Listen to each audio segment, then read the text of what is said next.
সুধী দর্শক শ্রোতা, সালাম ও শুভেচ্ছা নিন। সেফটি ফার্স্ট চ্যানেল থেকে আপনাদের স্বাগত জানাচ্ছি।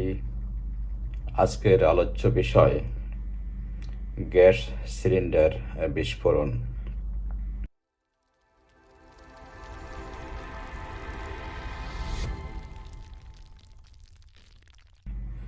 এটা অনেকটা নিত্য নৈমিত্তিক ঘটনা হয়ে দাঁড়িয়েছে এবং নিয়মিতভাবে গ্যাস সিলিন্ডার বিস্ফোরণ আমরা প্রায় পত্রপত্রিকায় দেখে থাকি। সেটা শুধু রিসেন্ট না, বহু বছর থেকেই এই ঘটনা চলে আসছে। এর যেন কোনো শেষ নাই, এমনটা দাঁড়িয়েছে যে আমরা এটা এখন আজকাল দেখেও দেখি না, শুনেও শুনি না, আমরা কানে তুলো দিয়েছি বলা চলে। অথচ ব্যাপারটা খুবই ভয়ঙ্কর পর্যায়ে চলে যাচ্ছে। এই সিলিন্ডার বিস্ফোরণের ফলে অনেক মানুষ মারা যাচ্ছে, অনেক আহত হয়ে পঙ্গুত্ব বরণ করছে, অনেক সম্পদের হানি হচ্ছে, সম্পদের ক্ষতি হচ্ছে। এ বিষয়টা একটু গুরুত্ব সহকারে আমি দেখছি এবং সেই জন্য আজকের আলোচনার অবতারণা আমি করছি। সিলিন্ডার কোথায় কোথায় ব্যবহার হয়? গ্যাস সিলিন্ডার ব্যবহার হয় ছোট, মাঝারি, বড় শিল্প কারখানায়, হসপিটালে, ল্যাবরেটরিতে এবং গৃহস্থলীর কাজেও সিলিন্ডার ব্যবহৃত হয়। এখন এই সিলিন্ডারে কি থাকে? সিলিন্ডারে কিন্তু অক্সিজেন থাকে, সেটাকে আমরা অক্সিডাইজার বলি। সিলিন্ডারে ফ্লেমেবল গ্যাস থাকে, দাহ্য পদার্থ থাকে, দাহ্য গ্যাস, যেগুলো হলো অ্যাসিটিলিন, যেখানে শিল্প কলকারখানায় ব্যবহৃত হচ্ছে, প্রোপেন, বিউটেন, এগুলোর দাহ্য পদার্থ। আর কি থাকে সিলিন্ডারে? নাইট্রোজেন থাকে, যেটাকে আমরা ইনার্ট গ্যাস বলি। অনেক জায়গা থেকে নাইট্রোজেন গ্যাস ব্যবহার করা হয় এবং নাইট্রোজেন গ্যাসটা আমাদের শিল্প কলকারখানায় ব্যবহৃত হয়। ল্যাবরেটরিতেও নাইট্রোজেন গ্যাস ব্যবহার হয়। আবার কি থাকে? টক্সিক গ্যাস থাকতে পারে, বিষাক্ত রাসায়নিক গ্যাসও সিলিন্ডারের ভিতরে থাকে। এবং গ্যাস ভেদে সিলিন্ডারের প্রেশার কিন্তু কম বেশি হয়ে থাকে। যেরকম অক্সিজেন সিলিন্ডারের প্রেশার কিন্তু খুব বেশি থাকে, 200 বার গেজের উপরে থাকে। তারপরে ধরেন নাইট্রোজেন গ্যাস সিলিন্ডারের প্রেশার তার থেকে কম থাকে, ধরেন 100 বার গেজের মতো। তারপরে আসেন অ্যাসিটিলিনের সিলিন্ডার, তার প্রেশার একটু কম থাকে। তারপরে আমাদের গৃহস্থলীর কাজে যে গ্যাস ব্যবহৃত হয়, যে সিলিন্ডার, তার প্রেশার আরও কম থাকে। তো যখন সিলিন্ডারের ভিতরে যখন গ্যাস ভরা হয়, তখন উচ্চ চাপে এই গ্যাস ফিলিং করা হয় সিলিন্ডারের ভিতরে। উচ্চ চাপে যখন সিলিন্ডারের ভিতরে গ্যাস ভরা হয়, তখন সেটা গ্যাস থাকে না, তরলে পরিণত হয়। আবার যখন এই গ্যাসটা যখন সিলিন্ডার থেকে বের করে আনা হয়, যখন ব্যবহার করা হয়, তখন সেটা আবার গ্যাসে পরিণত হয়। তো সিলিন্ডার ব্যবহারের ক্ষেত্রে কিছু সতর্কতা মেনে চলা দরকার। কীরকম সতর্কতা? একটা মা যখন সন্তান ধারণ করেন, তখন মায়ের যে সতর্কতা অবলম্বন করতে হবে, সেরকম সিলিন্ডার ব্যবহারের ক্ষেত্রে আপনাকে অধিক সতর্কতা অবলম্বন করতে হবে। মা যদি সন্তান ধারণ করার পর যদি সতর্কতা অবলম্বন না করেন, তাহলে কিন্তু মিসক্যারেজ হতে পারে। তেমনি সিলিন্ডারটা আপনি যদি সঠিকভাবে ব্যবহার না করেন, তার ব্যবহার বিধি যদি ঠিকমতো মেনে না চলেন, তাহলে কিন্তু বিপদ খুবই সমূহ বিপদ, এবং যেটা আমরা প্রায় লক্ষ্য করে থাকি চারিদিকে হচ্ছে। আপনি যখন একটি মোবাইল কেনেন, তার ব্যবহার বিধি কিন্তু আপনি জেনে নিচ্ছেন। আপনি যখন ডাক্তারের কাছ থেকে প্রেসক্রিপশন নিচ্ছেন, তখন কিন্তু তার ব্যবহার বিধি জেনে নিচ্ছেন। এটা কখন খেতে হবে, তার ডোজ কতবার খেতে হবে, কতদিন খেতে হবে, আপনি সব কিছু ডাক্তারের কাছ থেকে বুঝে নিচ্ছেন। আপনি যদি ঠিকমতো বুঝে না নেন, তাহলে কিন্তু ওই মেডিসিন আপনার কোনো কাজে লাগবে না। হয়তো আপনি যদি ঠিকমতো ডোজ না খেলে আপনার বরং ক্ষতি হবে, উপকারের জায়গায় ক্ষতি হবে। তেমনি আপনি গ্যাস সিলিন্ডার যদি ঠিকমতো ব্যবহার না করেন, সতর্কতার সাথে গ্যাস সিলিন্ডার ব্যবহার করতে হবে। একটু আগে যেটা বললাম, মা যখন সন্তান ধারণ করেন, তাকে যেভাবে সতর্কতা অবলম্বন করে চলতে হয়, সিলিন্ডার ব্যবহার যিনি করছেন তাকেও এরকম সতর্কতা অবলম্বন করতে হবে। কীরকম? সিলিন্ডার সংরক্ষণের ক্ষেত্রে সতর্কতা অবলম্বন করতে হবে। সব সময় সিলিন্ডার কিন্তু খাড়া অবস্থায় রাখতে হবে। আপনি কাত করে চিৎ করে রাখতে পারবেন না। সিলিন্ডার রাখতে হবে আপরাইট, খাড়া অবস্থায় সিলিন্ডার রাখতে হবে। এটা একটা সতর্কতা। আর কি, শীতের সিলিন্ডার যখন এক জায়গা থেকে আরেক জায়গায় নেবেন, আপনি গড়ায় নিতে পারবেন না। মাটির মধ্যে ফেলে গড়ায় পা দিয়ে রোলিং করে নিতে পারবেন না। আপনি খাড়া অবস্থায় ঘুরায় নেবেন, বা একটা ট্রলির মধ্যে আপনি সিলিন্ডার রেখে আপনি ট্রলিকে মুভ করবেন খাড়া অবস্থায়। আর কি করতে হবে? সিলিন্ডারটাকে আপনার সবসময় দাহ্য পদার্থ থেকে দূরে রাখতে হবে। অ্যাসিটিলিন সিলিন্ডার, অক্সিজেন সিলিন্ডার এমনভাবে জায়গায় রাখবেন যেন সেটা কোনো দাহ্য পদার্থ যেখানে থেকে সেটাকে দূরে রাখতে হবে। কেন দূরে রাখতে হবে? ওর তাপমাত্রা নিয়ন্ত্রণ করতে হবে। সিলিন্ডার এমন জায়গায় রাখবেন, একটু ঠান্ডা জায়গায় রাখবেন, হাই টেম্পারেচারের পাশে, যেখানে উচ্চ তাপমাত্রার পাশে সিলিন্ডার রাখা যাবে না। তাহলে কিন্তু সিলিন্ডার গরম হয়ে যাবে, গরম হয়ে ভিতরের গ্যাস কিন্তু এক্সপ্যান্ড করে কিন্তু সে কিন্তু তখন চাপ বেড়ে যাবে, চাপ বেড়ে কিন্তু তখন সেটা এক্সপ্লোশন হবে আর কি। অতএব আপনাকে সংরক্ষণের ক্ষেত্রে খুব সতর্কতা অবলম্বন করতে হবে। আবার দুটো সিলিন্ডার একটা থেকে একটা দূরে রাখতে হবে। যেরকম অ্যাসিটিলিন সিলিন্ডার থেকে অক্সিজেন সিলিন্ডার একটু দূরে রাখতে হবে, কাছাকাছি রাখা যাবে না। এগুলো কিন্তু সব আপনার সতর্কতামূলক যে নির্দেশনাবলী থাকে, সেগুলো সব কিছু লেখা আছে। আপনাকে সেগুলো পড়ে সেভাবে আপনার সিলিন্ডার ব্যবহার করতে হবে, সংরক্ষণ করতে হবে, হ্যান্ডেলিং করতে হবে। পরিবহন করার ক্ষেত্রে আপনি সিলিন্ডার যখন গাড়ি থেকে নামাবেন, আপনি গড়ায় ফেলে দেবেন না, ওটা আস্তে আস্তে করে খাড়া অবস্থায় নামাতে হবে, আবার খাড়া অবস্থায় তুলতে হবে। এইগুলো সতর্কতা কিন্তু মাস্ট। আপনি যদি ফেলে দেন, তাহলে কিন্তু আপনার সিলিন্ডারের বডির ক্ষতি হবে, এবং সেটা একসময় কিন্তু এক্সপ্লোড হতে পারে। অতএব বাইরের বডি যেন ক্ষত না হয়, যেন সেখানে আমি কোনো ট্যাপ না করি, সেখানে ফেটে না যায়, ক্র্যাক না হয়, সেদিকে লক্ষ্য রাখতে হবে। যেরকম মা যেরকম লক্ষ্য রাখেন তার সন্তান যখন ধারণ করেন, যখন সন্তান পেটে থাকে, ঠিক ওইভাবে সিলিন্ডারকে যত্নের সাথে আপনি ব্যবহার করবেন। এটা কিন্তু মনে রাখতে হবে। সিলিন্ডারের ক্ষেত্রে কয়েকটা পার্টি জড়িত। যেরকম যারা সিলিন্ডার তৈরি করেন, তাদের কিন্তু কিছু নিয়মাবলী, কিছু শর্ত মানতে হবে, যে প্রপার ডিজাইন করতে হবে। তো ডিজাইনে কি ম্যাটেরিয়াল দেবেন, তার থিকনেস, সিলিন্ডার থিকনেস কত হবে, এটা নির্ভর করে আপনি কোন সিলিন্ডার, মানে কোন গ্যাসের জন্য আপনি এই সিলিন্ডারটা ব্যবহার করবেন। শুধু তাই না, তারপরে তাকে সিলিন্ডার তৈরি করার ক্ষেত্রে, ম্যানুফ্যাকচার করার ক্ষেত্রে সে উৎপাদনকারী কিন্তু আন্তর্জাতিক মান বজায় রেখে করবেন। এবং সিলিন্ডার তৈরি করার পরে সেটা কিন্তু আবার হাইড্রো টেস্ট করতে হবে। হাইড্রো টেস্ট তার মানে, যদি হাইড্রো টেস্ট কত প্রেসারে করতে হবে, 1.5 গুণ বেশি চাপে তাকে হাইড্রো টেস্ট করতে হবে। যদি কোনো সিলিন্ডারের প্রেসার যদি 40 বার হয়, তাহলে 60 বারে 1.5 গুণ, মানে সেটা কিন্তু পরীক্ষা করতে হবে, টেস্ট করতে হবে। পানি দিয়ে হাইড্রো টেস্ট পানি দিয়ে 1.5 গুণ উচ্চ চাপে সেটাকে পরীক্ষা করতে হবে।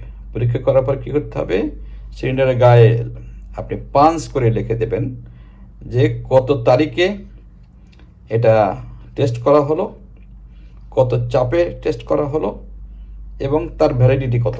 ধরেন 3 বছর, 3 বছর ভ্যালিডিটি বা 4 বছর ভ্যালিডিটি। ঠিক আছে, আজকে করলেন 3 বছর পরে পর্যন্ত এইটা ভ্যালিড থাকবে, তারপরে কিন্তু এক্সপায়ার হয়ে যাবে। তারপরে কী করতে, তারপরে কিন্তু আবার সেটাকে আবার রিটেস্ট করতে হবে, পরীক্ষা করতে হবে, রিটেস্ট করে দেখতে হবে যে সে ঠিক আছে কিনা। ও আরেকটা জায়গাতে আমি বলি নাই গ্যাস সিলিন্ডার ব্যবহৃত, সেটা হয়েছে সিএনজি গাড়ি, যেখানে মিথেন গ্যাস ব্যবহার করা হয় সিলিন্ডারে। সিএনজি গাড়ি কিন্তু বিস্ফোরণ হতে প্রায় দেখা যায়, বিস্ফোরণ হয়ে কিন্তু গাড়ির ক্ষতি হলো, ড্রাইভারের ক্ষতি হলো, আশেপাশের মানুষ হতাহত হলো, সম্পদ ক্ষতি হলো। এটা কিন্তু নিত্য নৈমিত্তিক ঘটনা আর কি।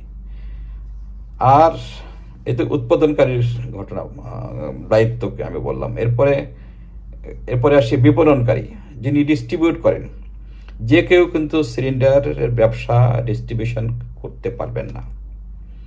বিপণনকারীকে অবশ্যই সার্টিফাইড হতে হবে এবং উনি কিন্তু মধ্যস্বত্বভোগী। উৎপাদনকারী এবং ভোক্তা ব্যবহারকারীর মাঝখানে আসে বিপণনকারী। বিপণনকারী কিন্তু এখানে দায়িত্ব আছে।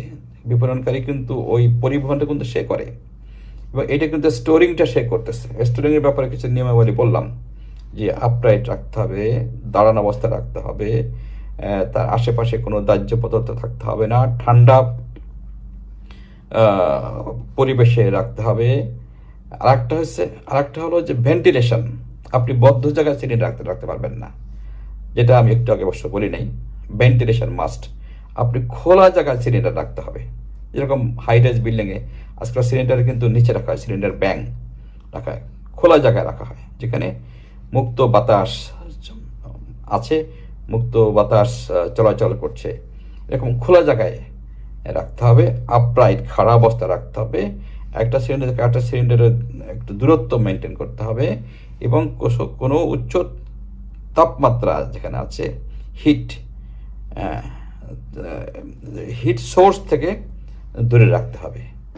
আর যখন পরিবহন করবেন তখন মনে রাখতে হবে সিলিন্ডারগুলো কেজের মধ্যে রাখতে হবে। ডিম যেভাবে বহন করে সেভাবে সতর্কতা অবলম্বন করতে হবে পরিবহনের সময়। আপনি যখন ট্রাকে বা পিক আপে যখন সিলিন্ডারগুলো এক জায়গার থেকে আর এক জায়গায় নিয়ে যান, আপনি কাঠের বা প্লাস্টিকের কেজ করা যায়, এক একটা প্রকোষ্ঠ মধ্যে এক একটা কেজের মধ্যে এক একটা সিলিন্ডার রাখবেন। তাতে কি হবে, যখন ঝাঁকি লাগবে পরিবহনের সময় তখন একটার সাথে আরেকটা সংঘর্ষ হবে না আর কি। সংঘর্ষ হলে তো সমস্যা, ট্যাপ লেগে যেতে পারে, গড়ায় পড়ে যেতে পারে।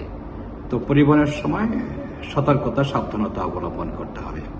তবে যদি কেজের মধ্যে রাখেন তাহলে কেজ সহ নামালেন আর কেজ সহ উঠালেন। আর একটা সতর্কতা অবলম্বন করতে হবে, সেটা হলো সিলিন্ডার ব্যবহার করার পরে আপনার যে ভাল্বটা আছে, ইনলেট ভাল্ব, অবশ্যই সেটাকে বন্ধ রাখতে হবে। যদি ভাল্ব বন্ধ না করা হয়, ইনলেট ভাল্ব যদি বন্ধ না করা হয় তাহলে কিন্তু লিক করবে। অক্সিজেন সিলিন্ডার থেকে অক্সিজেন লিক করবে, অ্যাসিডিন সিলিন্ডার থেকে অ্যাসিডিন লিক করবে, নাইট্রোজেন সিলিন্ডার থেকে নাইট্রোজেন লিক করবে। লিক করা খুবই ক্ষতিকর। যদি নাইট্রোজেন যে লিক করে সেখানে কিন্তু চারিদিকে নাইট্রোজেন ছড়ায় পড়বে, অক্সিজেন থাকবে না। সেখানে হঠাৎ করে কেউ গেলে তাহলে কিন্তু সমস্যা, সে কিন্তু সেন্সলেস হয়ে যাবে। তো হ্যাঁ, তবে যদি খোলা জায়গায় রাখা হয় তা সেটা হয়তো ছড়ায় গেল, কিন্তু বদ্ধ জায়গায় যদি নাইট্রোজেন সিলিন্ডার লিক করে তাহলে কিন্তু সেখানে অক্সিজেন সব চলে যাবে, শুধু নাইট্রোজেন থাকবে। নাইট্রোজেন ইনার্ট গ্যাস, তার মধ্যে পড়লে কিন্তু সেন্সলেস। অক্সিজেন নাই মানে কি, মারাই যেতে পারে। অ্যাসিডিন সিলিন্ডার যদি লিক করে তাহলে কি হবে, এটা একটা ফ্লেমেবল গ্যাস, দাহ্য গ্যাস।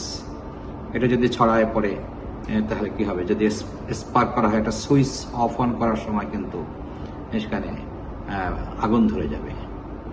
অক্সিজেন লিক করলে ওরকম, অক্সিজেন পুরো জায়গাটা অক্সিজেন যদি ছড়ায় পড়ে, যদি ভালভ খোলা থাকে, যদি লিক করে, তাহলে কি হবে, সেখানে প্রচুর অক্সিজেন চলে আসবে। সেখানে যদি কোনো হিট থাকে এবং সেখানে যদি কোনো রকম গ্রিস বা পেইন্ট বা অন্য কোনো দাহ্য পদার্থ, তখন সহজেই আগুন ধরে যাবে। এটা মনে রাখতে হবে যে সব সিলিন্ডার ব্যবহার করার পরে ওর নবটা বা ভাল্বটা বন্ধ করে রাখতে হবে, এই সতর্কতা নিতে হবে। কেননা খোলা রাখলে অনেক রিস্ক, ঝুঁকি আছে। অতএব সেই ঝুঁকি থেকে বাঁচতে গেলে আমাদের এই সতর্কতাটুকু অবলম্বন করতে হবে। আর একটা হলো পিপি, একটা সিলিন্ডারে ব্যবহার ক্ষেত্রে কিছু পিপি ব্যবহার করতে হয়। আপনার পিপি মানে হ্যান্ড গ্লোভস, গগলস, কোথাও কোথাও মাস্ক ব্যবহার করতে হতে পারে। তো সেটা যে নির্দেশিকা আছে, সেফটি নির্দেশিকা, সেখানে লেখা থাকবে যে কোন গ্যাস সিলিন্ডার ব্যবহারের ক্ষেত্রে কী ধরনের পিপি নিতে হবে, সেখানে কিন্তু সেফটি নির্দেশিকার মধ্যে লেখা থাকবে, আপনারা সেটা ফলো করবেন। এইগুলো স্টোরিংয়ের ক্ষেত্রে এটা খুব কঠোর নিয়মাবলী মানতে হবে। এই জন্য বিপণনকারীর দায়িত্ব এখানে খুব বেশি, এবং যে কেউ বিপণন করতে পারবে না। বিপণনকারীকে অবশ্যই তাকে সার্টিফাইড হতে হবে, তাকে এই ব্যাপারে ট্রেনিং প্রশিক্ষণ নিতে হবে, কোর্স করতে হবে, পরীক্ষা দিতে হবে, পাস করতে হবে, সার্টিফিকেট দেবেন, তারপরে তিনি বিপণনকারী হবেন। এবং তিনি যখন হস্তান্তর করছেন ব্যবহারকারীর কাছে, তার নির্দেশাবলী সহ হস্তান্তর করবেন এবং তাদেরকে সব নির্দেশনাবলী পড়ে শোনাতে হবে যে এইভাবে এই সতর্কতা অবলম্বন করতে হবে। অক্সিজেন সিলিন্ডারের ক্ষেত্রে এইটা, নাইট্রোজেন সিলিন্ডারের ক্ষেত্রে এইটা, অ্যাসিটিলিন সিলিন্ডারের ক্ষেত্রে এইটা, কোন সিলিন্ডারের গ্যাসের কি ধর্ম, সব কিছু বুঝাই দিতে হবে। সর্বোপরি রেগুলেটরি বডির একটা দায়িত্ব আছে, নিয়ন্ত্রণকারী সংস্থা, যেটা হলো সরকারি নিয়ন্ত্রণকারী সংস্থা। সরকারি হতে পারে, সেটা মিউনিসিপ্যালিটির অধীনে এই সংস্থা থাকতে পারে, এই নিয়ন্ত্রণকারী সংস্থা, অথবা সিটি কর্পোরেশনের অধীনে থাকতে পারে। তাদের একটা দায়িত্ব আছে, তারা কিন্তু এগুলো টাইম টু টাইম ইনস্পেকশন করবেন যেখানে যেখানে এটা ব্যবহার হয়। বিশেষ করে ছোট ছোট কারখানায় কিন্তু দুর্ঘটনার ইন্টেন্সিটি, মাত্রাটা খুব বেশি, কেননা সেখানে ছোট ছোট ছেলেরা কাজ করতে আসেন এবং তাদের কিন্তু শিক্ষা দীক্ষা নাই, প্রশিক্ষণ নাই, এবং সেখানে কিন্তু মিস হ্যান্ডলিংটা হয়। সিলিন্ডারের ক্ষেত্রে মিস হ্যান্ডলিং হয়, মিস হ্যান্ডলিং হলেই কিন্তু তখন কিন্তু এটা বিস্ফোরণ হয়। যেভাবে বলা যায়, মায়ের যেরকম সন্তান মিসক্যারেজ হয়, সঠিক সতর্কতা অবলম্বন না করলে সিলিন্ডারের ক্ষেত্রে কিন্তু সেরকম হবে আর কি। এইসব ছোটো ছোটো কারখানা, এই দিকে নজর দিতে হবে নিয়ন্ত্রণকারী সংস্থা। এবং আমরা যেসব দুর্ঘটনাগুলো ঘটছে, এগুলোর তদন্ত ঠিক মতো হচ্ছে কিনা সেটা আমরা ঠিক জানি না, দেখি না, পত্রপত্রিকা আসে না, দুর্ঘটনার নিউজটাই আসে, কিন্তু এগুলো পরবর্তীতে এগুলো তদন্ত করে তার সুপারিশ কী সেগুলো আমরা দেখি না। অর্থাৎ এগুলো তদন্ত হতে হবে ঠিক মতো, তদন্ত করে এই ইনসিডেন্টগুলো তদন্ত হতে হবে, এগুলো কিন্তু রিপোর্ট আসতে হবে, এবং এই তদন্তের পর রিকমেন্ডেশনগুলো আসতে হবে যে কী কী কারণে এটা হলো, ফ্যাক্ট ফাইন্ডিং, কার এখানে ছিল, ত্রুটি ছিল, এটা সেখানে তদন্তে বেরিয়ে আসবে। আর তদন্তে কিন্তু সুপারিশ থাকবে, রিকমেন্ডেশন, যে কী কী করা উচিত, কী কী করলে এই দুর্ঘটনাগুলো ঘটতো না, সেগুলো কিন্তু আমাদেরকে লক্ষ্য রাখতে হবে। আপনি যত তদন্ত করবেন, ইনসিডেন্ট যত তদন্ত করবেন, যত রিপোর্ট করবেন, যত ইনভেস্টিগেট করবেন, তত কিন্তু, এবং সেভাবে যদি আমরা কারেকশন মেজারগুলো যদি আমরা নিতে পারি, তাহলে কিন্তু সিলিন্ডার দুর্ঘটনা অনেক ক্ষেত্রে কমে আসবে। অর্থাৎ রেগুলেটরি বডির একটা এখানে ভূমিকা আছে, প্রত্যেকের দায়িত্ব আছে। যিনি ব্যবহার করছেন তাকেও জানতে হবে কীভাবে ব্যবহার করতে হয়, যেটা আমি একটু আগে বলেছি। যিনি বিপণনকারী, তাকে সার্টিফাইড হতে হবে, এবং তার দায়িত্ব কিন্তু একটা বড় দায়িত্ব আছে।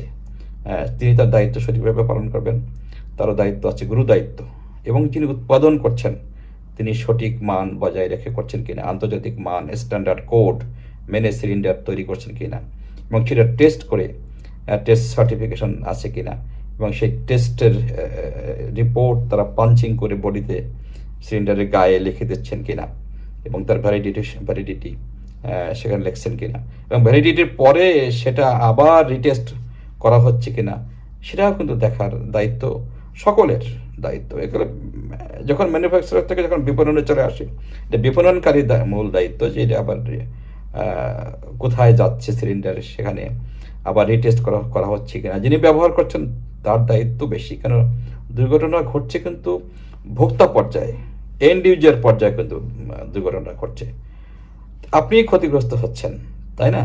অতএব আপনার দায়িত্ব সবার বেশি। যিনি আপনি ব্যবহার করছেন, যিনি মোবাইলটি ব্যবহার করছেন, যিনি ঔষধ ব্যবহার করছেন, আপনি সঠিকভাবে যদি সেটা ব্যবহার না করেন, সেটাকে যদি ঠিকমতো আপনি হ্যান্ডেলিং না করেন, তাহলে কিন্তু মানে সমূহ বিপদ কিন্তু আপনারই হচ্ছে, ভোক্তা পর্যায়ে হচ্ছে। অতএব সতর্কতামূলক ব্যবস্থা অবশ্যই নিতে হবে। আশা করি আপনাদেরকে আমি বোঝাতে পেরেছি। এ বিষয়ে কোনো প্রশ্ন থাকলে আপনার কমেন্ট বক্সে লিখুন, আমি পরবর্তীতে এটা পরিষ্কার করে দেওয়ার চেষ্টা করব।